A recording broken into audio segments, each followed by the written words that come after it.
Hello and welcome to Dear Hank and John. Or as I prefer to think of it, Dear John and Hank. It's a comedy podcast about death, where my brother and I answer questions, give you dubious advice, and bring you all the week's news from both Mars and AFC Wimbledon. Hey John, how you doing? Good. Actually not. Not good. A couple things. First off, I've had a bad week. Just like a difficult personal week health-wise. As you know, Hank, this is personal, but I have a brain illness called obsessive compulsive disorder, and I've been in the process of switching medications, which has not been fun. Also, in possibly even worse news, the Taylor Swift summer that we were blessed with here in Indianapolis has officially ended. There was 48 straight hours of rain, and now it is cold. So the darkness has descended. The sky here in Indianapolis is so close to the ground that I feel like I could reach up and touch it. And Taylor Swift is well and truly gone. How are you? I'm so sorry to hear that. It is also quite gloomy here. If I looked out the window and didn't know anything about what time it actually was, I would guess that it was about 7 o'clock at night. Yeah. It is in fact noon. It's just really dark and overcast. And in personal health news, as long as we're going there, I take a medicine that makes my life much, much better, but also makes everything taste bad. It's awful. Yeah, I also am feeling very frustrated with medication side effects at the moment. Yeah. It doesn't do it all the time. I'll go weeks and I'll be like, it went away, yay. And then I'll wake up one morning and I'll be like, wow, my mouth tastes really bad. And then I'll brush my teeth and I'll be like, wow, my toothpaste tastes really bad. Then I'll go have breakfast and I'll be like, there's something wrong with this banana. And it turns out that that's just my life for the next few weeks. A comedy podcast about two middle-aged men and their chronic health problems. Well, you gotta know that life isn't gonna always be milkshakes. Oh, I was just talking to my psychiatrist about this very thing, which is that when I was in college and I first became aware that I was mentally ill, I believed somehow that this was like a problem of one's teens and early 20s. But it turns out that you are stuck inside of the same brain for your entire life. So anyway, I am doing okay. I am doing much better today than I was on Monday when we were first supposed to record this podcast and I just had to cancel. Can I read you a short poem that will hopefully cheer us both up? Let's do it. All right, it's by E. Cummings. It's called I Thank You, God, for Most This Amazing.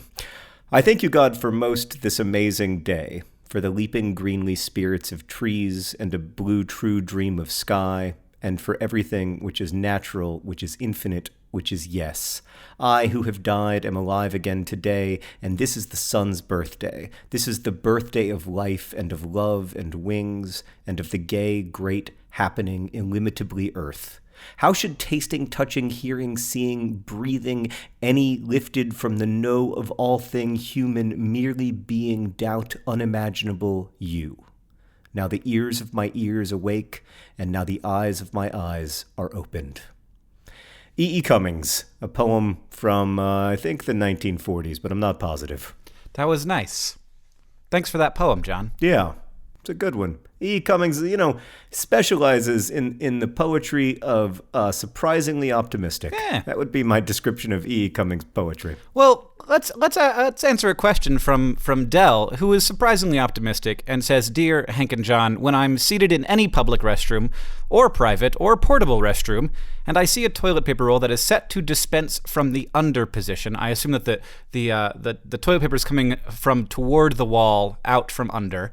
No matter the effort required, I will switch it to the over. It is my obsession with correcting people's obvious oversights and rudeness. Am I a monster? Well, not a monster. Possibly a person who's responding to an obsessive interest with a compulsive response. But no, not a monster. In fact, Hank, as you may know, one of the longest Wikipedia articles is devoted to the question of whether toilet paper should dispense over the roll or under the roll, from the front of the roll or from the back of it. My response to this is this question, which is, it's a big question for sure, but my response to it is, did you know that 500,000 people are going to die of malaria this year? John, but did you know that my dog, if it is set in the over position, my dog will grab onto that and run out of the bathroom with the toilet paper in her mouth and drag it around the entire house. But if it is in the under position, she isn't able to do that. So, you know what that makes me think? That makes me think that the Wikipedia article I previously believed to be exhaustive isn't, and that there is this fascinating new data point that needs to be added to that Wikipedia article in order for it to be the complete work that it ought to be. So yeah, I mean, I think that I go in the over position. I am all for the over position because I don't have Hank's dog, but I also respect people who believe in the under position. Yes. I also am over in upstairs where the dog does not go. So I completely understand. And I am quite confused by people who are in favor of the under position without the dog in the equation. It's fine. Of course, it's your toilet paper. You can do what you will. If you're in someone else's house, I would ask that you not switch their toilet paper. I agree. I think that we have to respect the sanctity of one another's homes when it comes to our toilet papering decisions. Hank, I'm wondering if we can move on to a time-sensitive question. This one is pressing. Unfortunately, this question arrived 3.5 weeks ago. 12-year-old Ginger writes, "Dear John and Hank, have you ever accidentally glued your fingers together? And if so, what advice would you offer to a kid who may or may not currently have fingers glued together?" Hank, I can't believe that we've waited 3 weeks and then like a full 10 minutes into the podcast before getting to this vital question. Poor Ginger. At this point, her skin cells have likely merged. Her fingers will be together for the rest of her life. It's exactly what has probably happened, and I apologize deeply. And Ginger is just listening to the podcast, staring at her perpetually bound fingers and thinking, Hank and John, you've let me down. I'm sorry, Ginger. The thing to do is put in some rubbing alcohol, but it's too late now. Your skin cells have merged. You've just got the one finger that's huge. Nail polish remover is also a good one. Different solvents, turpentine, the kind of stuff that takes paint off of walls. That stuff's good for that.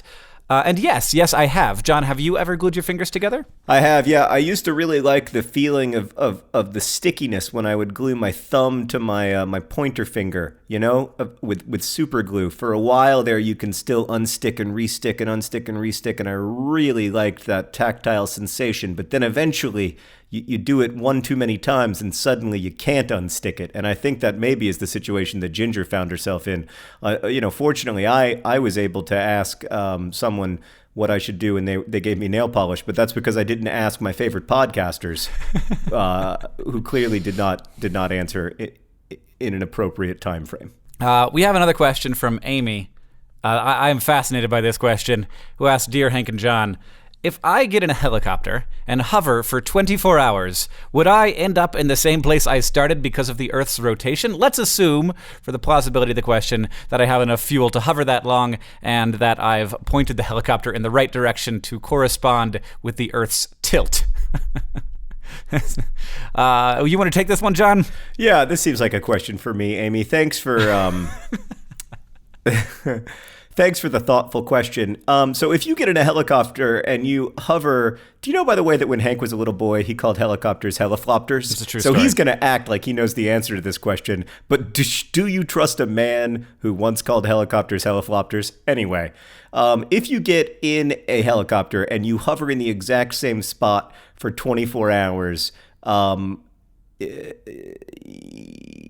you will rotate with the Earth. So you will still be in the same spot because you will be still in the Earth's atmosphere. And that is the answer to your question. Yeah. So basically... Am I right? Yeah. Yeah.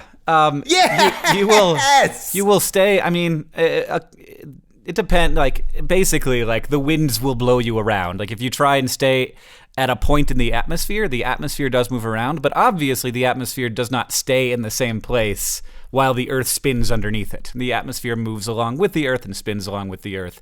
Everything on the Earth, when we are on the Earth, we are moving very fast relative to the center of the Earth.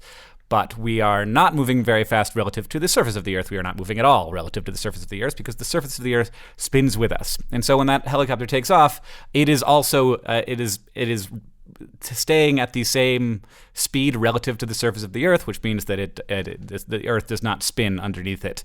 And also the atmosphere does not spin. The Earth does not spin underneath the atmosphere. So you end up, being stuck at a point in the atmosphere. That might get blown around some as winds happen, but it's certainly not blowing as fast as it would if suddenly the Earth was moving and the atmosphere wasn't, which would be completely catastrophic and would destroy everything on Earth. Yeah, so if we can just back up, I was correct? Yes. I love that feeling. God, that feels good. I'm so good at science. Yeah, I'm really proud. I'm proud of you as well, John. Here is a question from Megan. She writes, Dear John and Hank, I am a senior in high school who is currently looking for scholarships. I found a scholarship that offers $10,000, but it would require me to read Ayn Rand's Atlas Shrugged and write an entire essay about how much I love the book and the theories behind it. It's an awful, awful thing to have to do, but $10,000 is a lot of money I could use to pay tuition. What should I do?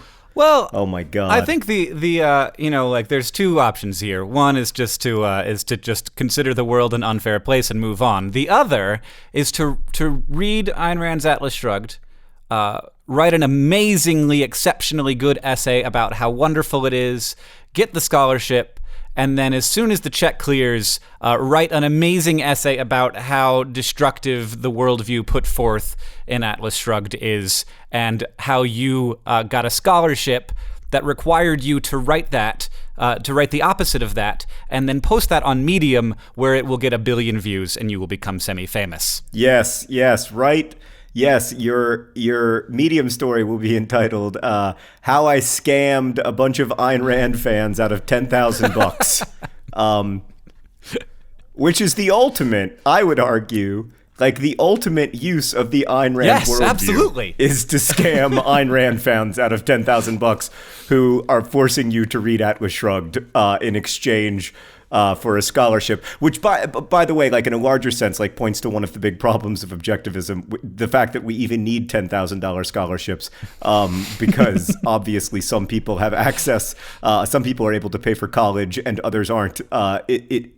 I would argue that like in the existence of the scholarship and the fact of the necessity of the scholarship lies much of the problem of of some of the ideas of objectivism. So I wouldn't point that out in the essay. I would wait and then point it out in your essay about the essay. I'm very excited for this, Megan. Congratulations in advance. Can we have a serious talk for a moment? Now that I feel like we've done a good job for Megan.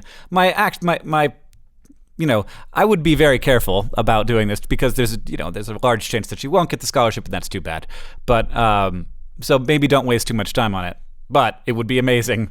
However, I will say that I did get an ask on my Tumblr that said something to the effect of, you guys pride yourself on being objective, on being open, and like imagining others complexly, and yet the way that you treat Randian philosophy and those who adhere to it makes me feel very much like you don't imagine those people complexly, and that you are just being mean and closed off from them. Yep. We have another question, Hank. It's from Katrina. Yeah, I guess I hear what they're saying, and I probably am not fair to every strand of Randian philosophy, but I do find the idea that I should be tolerant of intolerance problematic. I just deeply disagree with that worldview. Now, I might be wrong. And I might even be wrong to characterize it as intolerance. And I'm happy to acknowledge that I might be wrong and that I often am wrong, but I'm still going to vociferously stand for what I believe in, Yeah. All right. I think that is handled that, and probably that person stopped listening to our podcast anyway. Sorry to lose you, person. Well, it's in the past now, Hank. Let's move on to Katrina's question, who writes, Dear John and Hank, knowing that Hank has a love of corn dogs, I thought of him the other day when I came across a corn dog donut. It was a donut with a Dijon glazed tomato jam and crushed pretzels, topped with a mini corn dog. That sounds disgusting. This got me thinking about weird food combinations that seem off-putting at first, but then surprise you with how delicious they are. What weird food combinations do you enjoy? DFTBA Katrina. Well, just to answer this first, the weirdest food combination that I enjoy is herring with literally anything. Herring with peanut butter, herring with mustard, herring with mayonnaise, herring with other herrings, like herring stuffed inside of herring stuffed inside of herring. There is no variety of herring that I do not enjoy. What about a herring duckin'? It's a herring stuffed with a duck stuffed with a chicken. A herring duckin'? A hare duckin'. So like a bunch of herrings stuffed inside of a duck, and then the duck is stuffed inside of a chicken? No. That sounds delicious. Is there any way I can start? Is there any way I can start with the herring and just eat all of them? Herring cooked in duck fat? Are you kidding? That sounds amazing. I've never had. I don't feel like I've ever had herring. Oh my God! How do you call yourself a person? What is herring? Does it come in like a can? It does sometimes come in a can. It comes in all kinds of ways. It's a fish. A fish. Is it a small fish? Small fish. You just eat it. Eyes, bones. Yeah, it's often pickled. I agree that is just a weird food. I love peanut butter. And I guess anything you combine it with is going to be a weird food combination. I want to say to Katrina, I love peanut butter, jelly, and herring. I like a peanut butter jelly sandwich with the bread made out of herring. Man, that sounds really awful. You should make a video about this. I want to see you just eat a bunch of herring combinations. If that's something you enjoy, that you should just do that on video and get views. Sounds delicious. The herring challenge. Oh God. John Green's herring challenge. I want to like do the music for it. Ba-da-ba-ba-ba-da-ba. John Green the herring challenge. He eats herrings with everything. Hey. Do you like any weird foods, Hank? Well, first I want to say that I love the idea of this corn dog donut. The only problem with it being that the corn dog is on top, when clearly the dog should be in the middle. That's how it's a corn dog. It's a dog surrounded by carbs. Right. And to have put it on top when you could have inserted the dog into the belly of the beast, I'm very upset at that donut shop's lack of ingenuity.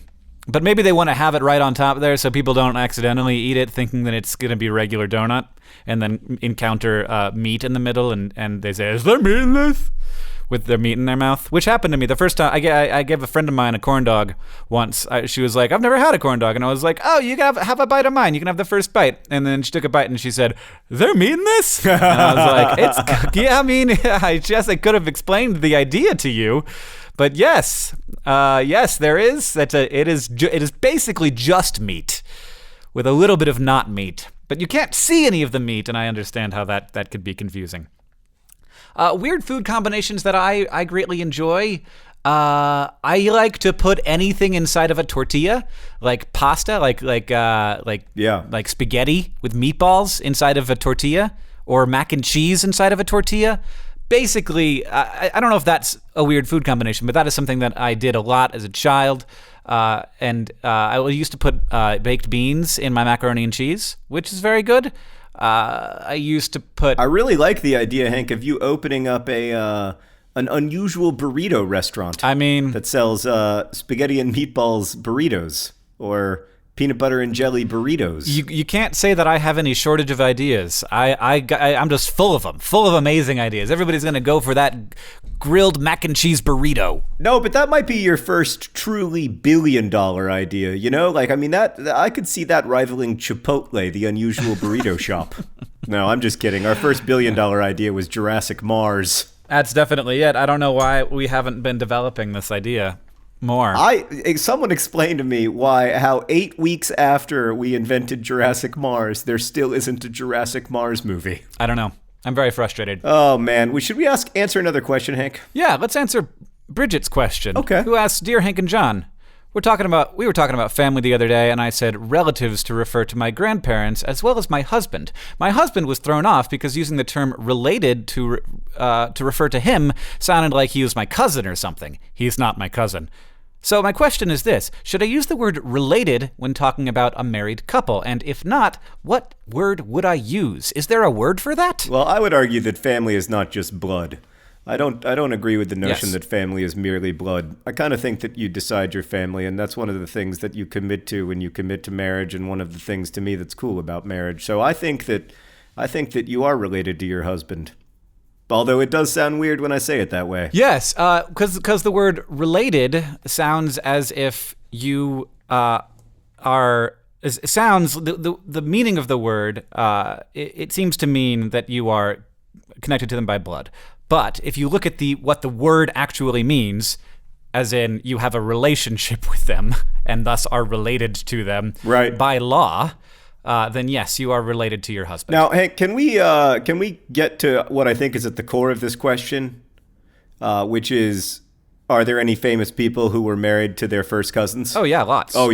Charles Darwin was married to his first cousin. Charles Darwin, sure. She was great. They had a great marriage. They did. They had a great marriage. You know who else was married to his first cousin? Albert Einstein. Oh, look at that. Also Saddam Hussein. Oh, well, maybe a little less exciting. Also, the son of A.A. Milne, Christopher Robin Milne, who the original Christopher Robin was based on. A.A. Milne, of course, wrote Winnie the Pooh. And it was one of the reasons there was a lot of tension between the author of Winnie the Pooh and the person that it was ostensibly written about, was because A.A. Milne did not approve of Christopher Robin Milne's marriage to his first cousin. Also, Edgar Allan Poe was married to his first cousin, who died. He got married to her when he was 26 and she was 13. That's a decision. And then she died at 24.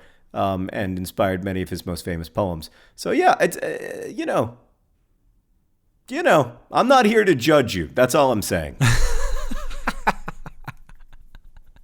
Actually, I am going to go ahead and judge Edgar Allan Poe. It's not okay when you're 26 to marry your 13-year-old cousin. It's just not. We actually. I'm gonna strip all connection from this story so that people can't track it down. But there is a person who we know who fell in love with their first cousin when they were very young. They never made anything of it. They got married to different people, and then were both widowed or widowered or whatever. And then when they were in their 80s, got married.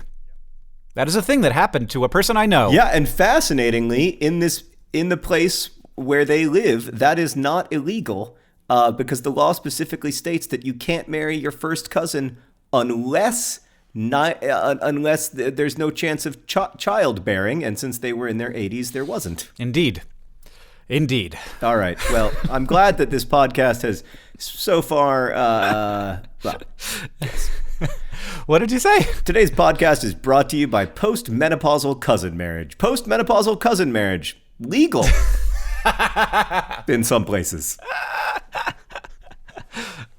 Today's podcast is brought to you by the sensation of having your fingers sticking together but not quite being stuck together. What a pleasant sensation, and yet so dangerous. Today's podcast is also brought to you by side effects of medication. Side effects of medication. That unfortunate necessity. Today's podcast is brought to you by the Ayn Rand Atlas Shrugged Scholarship Foundation, doing our best to weed out the people who are trying to troll us.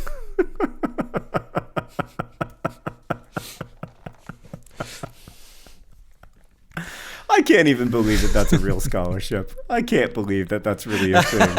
I totally believe it. I believe it 100%. Man. That totally sounds like something a Randian would do. Oh, boy. Hank, let's answer a couple more questions before we get to the all-important, stunning news from AFC Wimbledon and then the whatever news from Mars. All right, we have a question. This one's from Orlando, who asks, Dear Hank and John, I'm soon going to be moving into a new place with my partner, and I wanted to know if you guys had any suggestions for cool pets that would be suitable for a small apartment, assuming the apartment allows pets. We like the idea of having tardigrades, although we don't know how well that would work. I like the idea of having a spider, but my partner is against that. Yes, any suggestions are welcome. Tardigrades are a fantastic idea, and you really can't go wrong. The things can live in the vacuum of space, so I don't think you're going to kill them. Yeah, I mean, tardigrades are one of the very few pets that you're unlikely to kill. My main recommendation would be, if you want to step up from tardigrade in terms of responsibility, I would recommend a fish. I'm a big fan of just the single, or maybe even like 3 or 4 fish in a tank. Mm-hmm. Yeah, it's good to have more than one, so they're not lonely. We have a fish tank at the office, and we they were all Patreon perks. So people would give us money on Patreon, and we would give them a fish and name it after them, or name it whatever they wanted us to name it. And there's a fish in the tank named Callie Awesome Sauce, and Callie Awesome Sauce started to eat all the other fish, not like whole, just pecking at the tail until the fish couldn't swim anymore and died, and then it would eat the fish after it fell to the bottom or rose to the top. So Callie Awesome Sauce now has her own tank, and is all alone in Caitlin Hoffmeister's office. Sorry about that, Callie Awesome Sauce, though that fish is very healthy and doing very well. I mean, it might be because it has eaten the flesh of younger fish. Yes. Yes. But it is one of the only original fish that is still around from our first round of Patreon fundraising 3 years ago. No, a year ago. I am reminded, as I so often am during this podcast, of the Melian dialogue between the Athenians and the Melians, in which the Athenians said, "The strong do what they will, and the weak suffer what they must." Callie Awesome Sauce, clearly the strong. Yes, doing what she will. When Catherine and I first moved in together, we got gerbils, and the only problem we had with the gerbils was at first we accidentally got a male and a female, and that turned out, whether or not they were first cousins, to end in babies. They were not post-menopausal, and we thought that we had 2 girls. We did not. So we had to take them back and have the pet store, they got free gerbils out of the deal. And we got another pair of gerbils that were indeed different genders. I mean, you don't want them to be different. You want them to be the same. That is what I meant. Yes, correct. Right. Okay, good. I just wanted to confirm. Yeah, I mean, we had a pet hamster growing up who our terrible dog Red Green eventually ate. But if I was going to rank my pets according to how much I love them and how effective they would be as pets living in a very small apartment, I think the top 5 would all be fish. And then the 6th would be the hamster that Red Green ate. And then the 7th would be a tiny turtle. And then the 8th would be a dog. Yeah. Yeah, I think that the main things that I would try to avoid are anything that lives longer than 10 years. So birds are just a tremendous amount of responsibility, especially smart birds like parrots or conures, because they require a lot of stimulation or they go nuts. Right. And you don't necessarily want to sign up for that. Gerbils and hamsters live like 3 years, so they're not too much. It's sad, it's sad when they go, but you don't want to go in for too much. And fish are the same way, where they can live very long, but don't tend to. And reptiles live for a long time, and insects are just they're not a pet. No, that's just weird. No, they're enemies. Just weird. They are not our friends. I love bugs. Don't get me wrong. I do think that they are our friends. I love hanging out with and seeing cool bugs. But I think that unless you are like really sort of into the idea of being an insect breeder and like doing that, it's a complicated thing to do. But having a sort of menagerie of insects, if that's the kind of, if you're that kind of dork, yeah, I'm all for it. Go for it, nerd. I love you. But I don't know, man.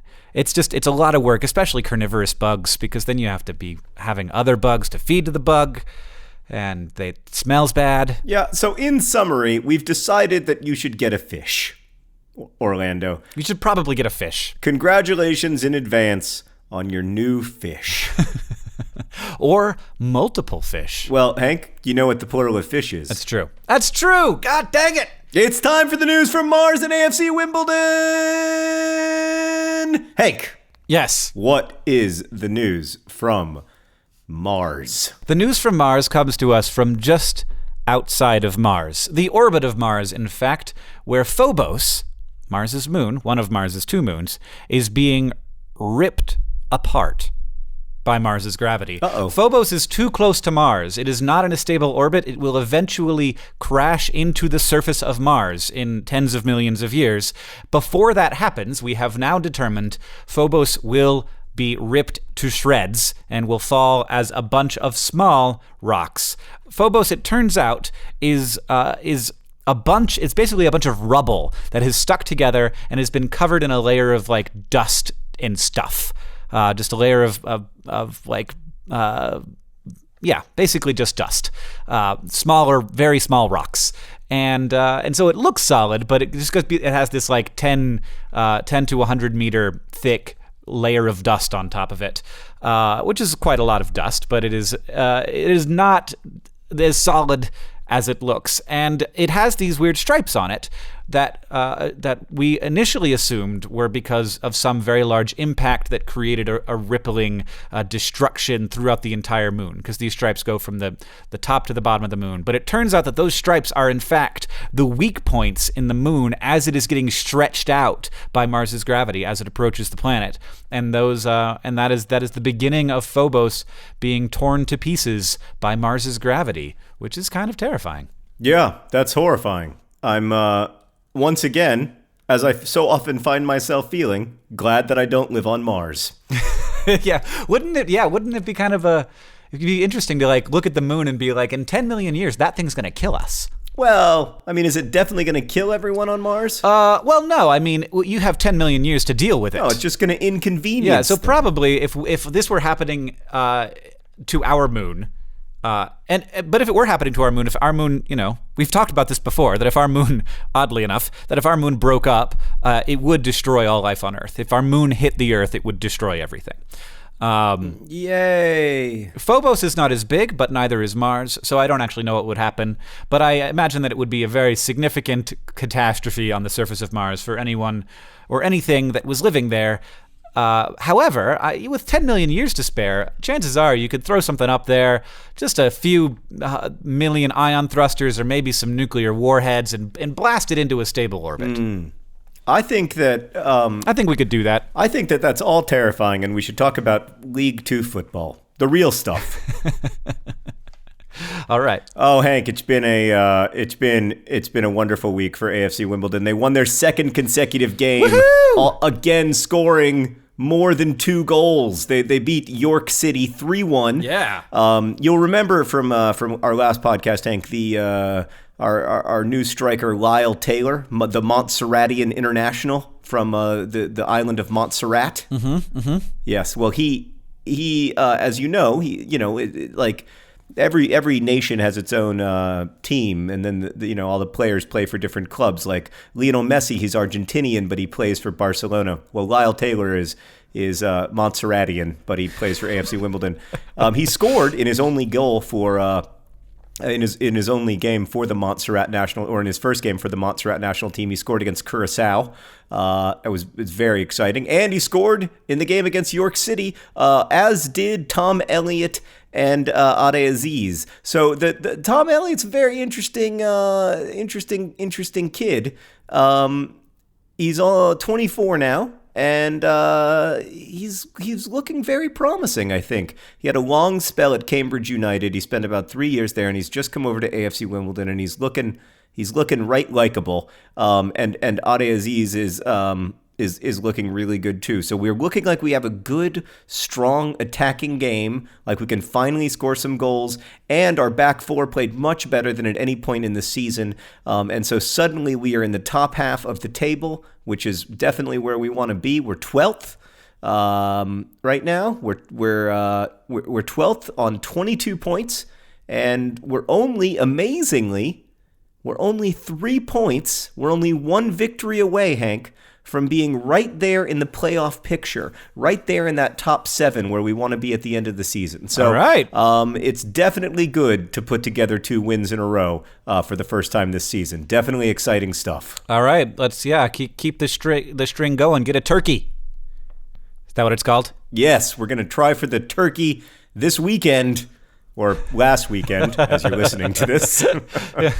Oh man, it's hard to keep on top of the podcast. It does rather take the heat it takes a little bit of the excitement out, knowing that it happened in the past, but happening in my future, Saturday morning at 10 a.m. Eastern Time, AFC Wimbledon versus Hartlepool. Hartlepool, Hank, being one of the very few English Football League teams I have seen play in real life. I saw them play Swindon a few years ago. Why don't you just move to the UK? You could watch all the games. Yeah, I mean, that's true, and I've certainly asked my wife on many occasions if it would be all right for me to just buy a League Two football team and live out my dream of owning a a minor league professional soccer team in England, and she feels that that there are things that we can do that could have a greater impact on our community and that would be better for our family. I think that she's full of it, but she makes a compelling argument. All right, John. Well, thank you for the news from AFC Wimbledon. I'm proud of your boys. They are right likable, which is a thing that you said that I assume you have got from the Men in Blazers. I don't think so. I think that comes all the way. I think that's just from me. Okay. I think I invented that myself. What did we learn today, Hank? We learned that corn dog donuts are not corn dog donuts unless the dog is buried inside, not on top. We learned that your spouse is always your relative, but sometimes is really your relative. The people in the audience learned that Red Green, the dog that once pooped in my Nintendo, also ate my hamster, which is not a thing I think we've told the audience before. And of course, we learned that there's no wrong way for someone else to install their toilet paper. Absolutely accurate. Do not mess with other people's toilet paper. Thanks so much for listening to Dear Hank and John. You can email us your questions at hankandjohn@gmail.com, or you can use the hashtag Dear Hank and John on the Twitters.